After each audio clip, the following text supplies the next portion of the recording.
Hi guys, welcome to the first ever YouTube analysis, looking at competitions. Thanks to the guys from the YouTube channel who went onto the community and posted some fights for me to have a look at.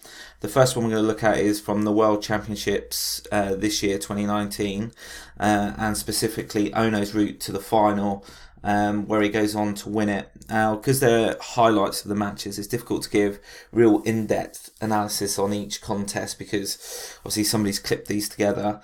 But I think looking at them, I've looked through them a couple of times. There's still some good information there. There's some things that possibly guys haven't thought about that we can discuss during the video. So hopefully we can get some good ideas from this. One thing I will say though is we need to remember that Ono is a great judo player. He's 27 years old. He's never lost a match. He's never lost a match in the Olympic Games or the World Championships. He's 3 times world champion and Olympic champion. So everything that we talk about, we must remember this guy's amazing. He's really good at judo, and you know, we're only looking at reasons or why or how he finds opportunities to throw and what maybe the other person's doing, which makes it slightly easier for him. So let's get on with it. Let's have a look. So the first match is against Hungarian boy, who at this time is 38 years old. So you'd say he's coming to the end of his career. Okay. Now, from this point here, I like to just say when he's gripping, every time he's gripping, he's coming back again. He's not looking to engage at this point, which is completely understandable. He doesn't want to hold on, because the second you put 2 hands on with Ono, or at least the second he puts 2 hands on, he can throw. Now these boys have fought twice before this. And Ono's won every single time. So you're going to be wary straight away. So here he's coming back there. Look at this posture straight away.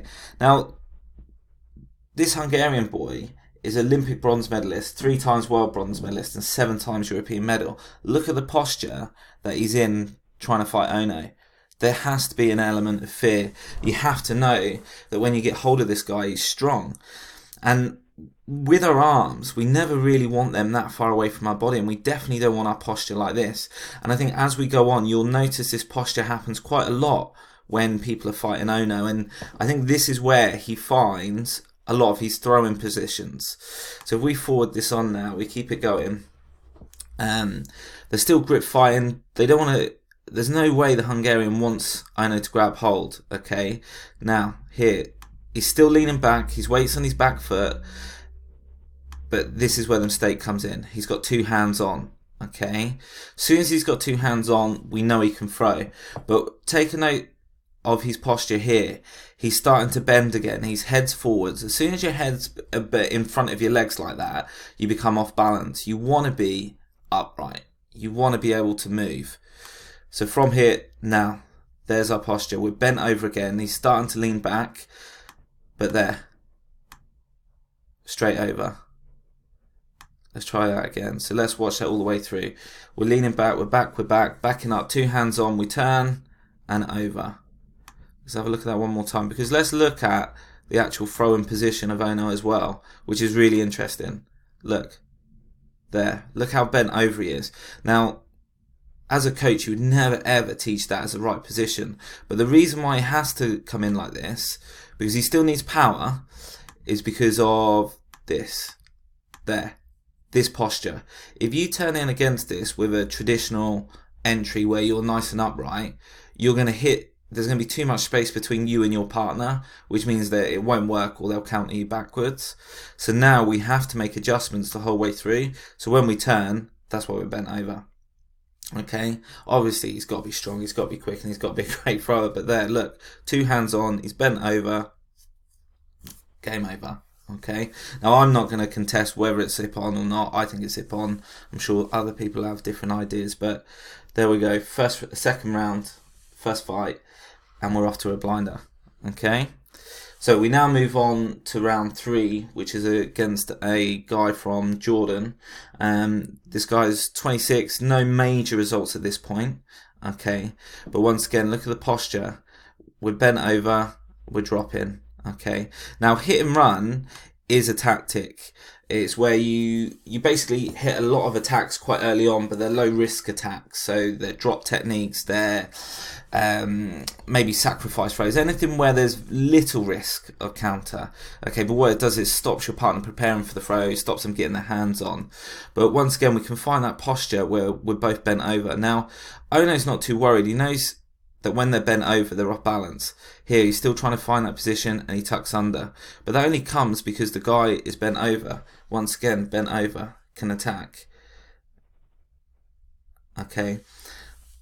We're here. Once again, there we go with a turn. Straight into the hold down.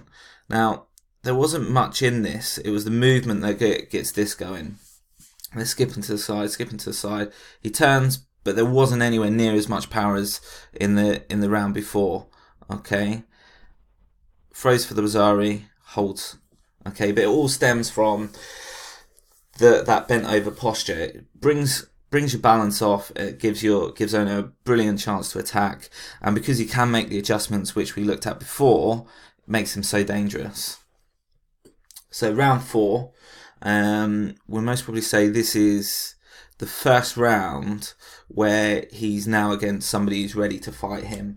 So it's the Georgian boy, and this guy is Olympic champion in under 66s,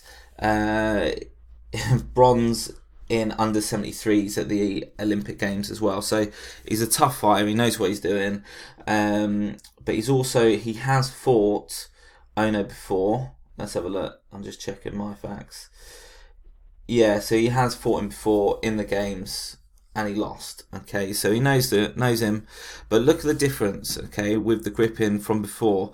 See there, his first exchange, he's gripping up, he's going forwards. There's barely any weight here now. He's pushing from his back leg and he's going into his partner. There, he's not backing off. He's coming in, he's attacking, he's dropping. Not a strong attack, but he's there. Okay. The posture's completely different. Even now when he is going back and he's trying to bend over, he's a lot more upright, which gives him a chance. There, straight back up again. He's turning in, he's under pressure here. And it is useful to drop in those situations. If you know you can create some sort of movement, it will get you out of danger and it will allow you a free attack. So here, starting to come over now. There. They're both actually fighting. They're both here.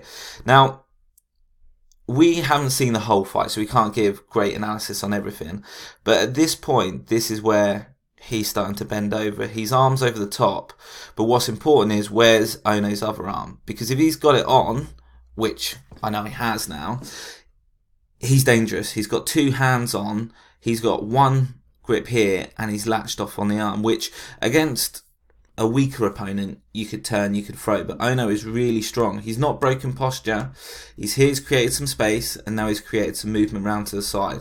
So if he turns, he's going to go flat on his face. But what it does is it creates space to turn this way. So now as we look, he can come back. He's got both hands on. It creates that throwing possibility. Okay. Now let's see if this shows it again automatically. So we got the win there. So let's just bring it back a sec.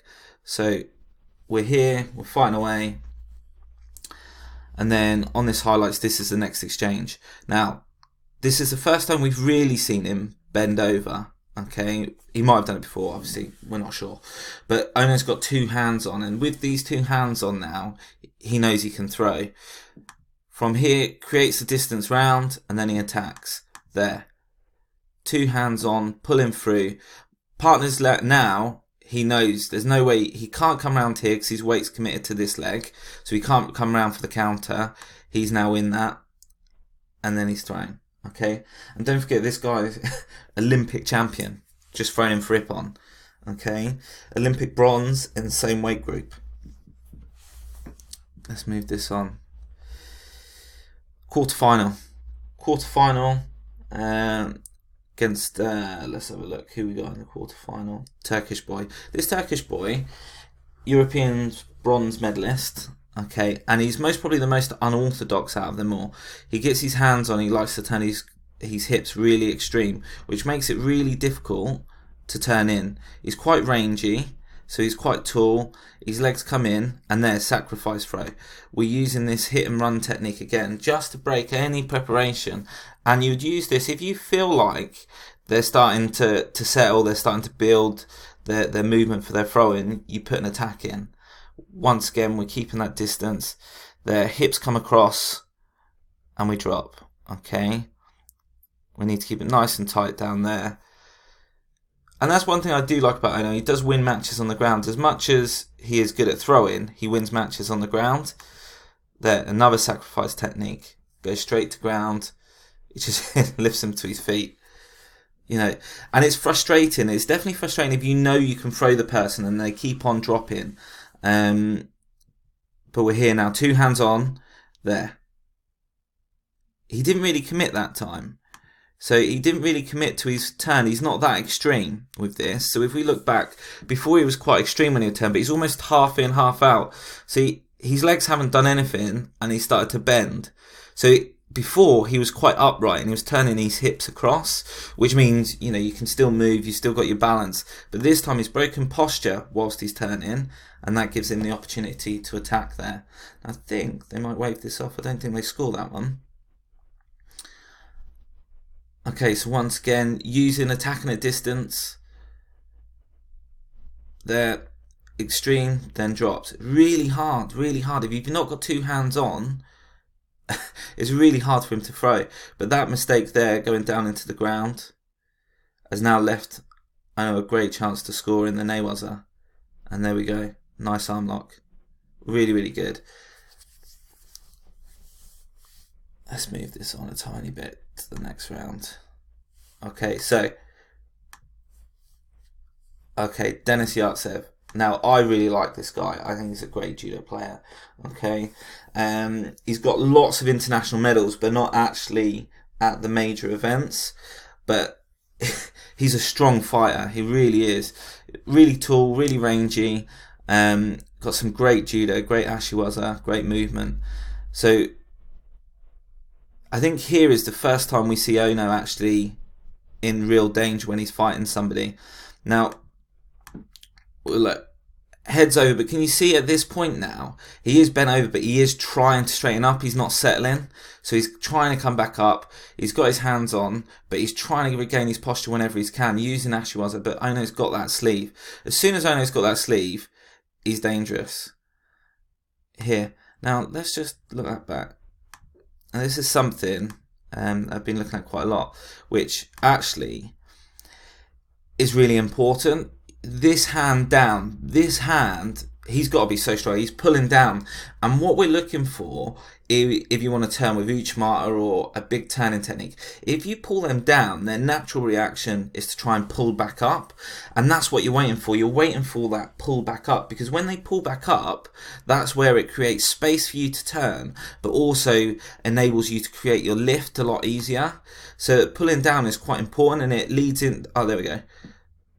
There, gives you an opportunity to turn in that position, and there he spins out. I don't think he gets that score there. So there, down, down, down, down, down, creates it, and as soon as we get it, we get to reaction. In that instance, he actually goes back down again. But he changes his posture to turn to create that space. So Yoko Tominagi, as he's coming on, nothing really there. Nice. There, once again, using that right hand to create that reaction from our partner. But you can see the Russian boy is strong, really strong. He's going extreme left now, going in, difficult to throw. Gets a Rosario there, but I don't know if they cancel that as well. Okay. Yeah, cancels that one as well. Alright, so back in that right hand there, causing that danger, coming down. There, nice attack. That is good judo there. And let me take that back. So here, driving. Look at this posture. Now, it's almost like he's going to go for an Uchimata Sakeshi. So he's trying to ride and roll him. But as he does, he then comes over this side for the arm. Okay. which is great. It's dangerous, really dangerous, because you can get thrown for ippon. Okay, trying to do that over that way. You usually pull the sleeve towards you. And there. Now, this comes from the partner walking forwards, and I think we see in that one he had broken posture. I'll bring it back, because I think his posture was broken again when he comes in. So let me take it back here. So walking, good pot there. Look, his posture again, bent over, and this is coming from minutes and minutes of Ono dragging, pulling, being so ferocious with his hands, and it doesn't look like he's ever doing much, but there must be so much pressure going through his hands. He's got the direction now, he's walking forwards, and that allows him to come under, and that is a traditional, nice Tomoe-nage, how it should be done.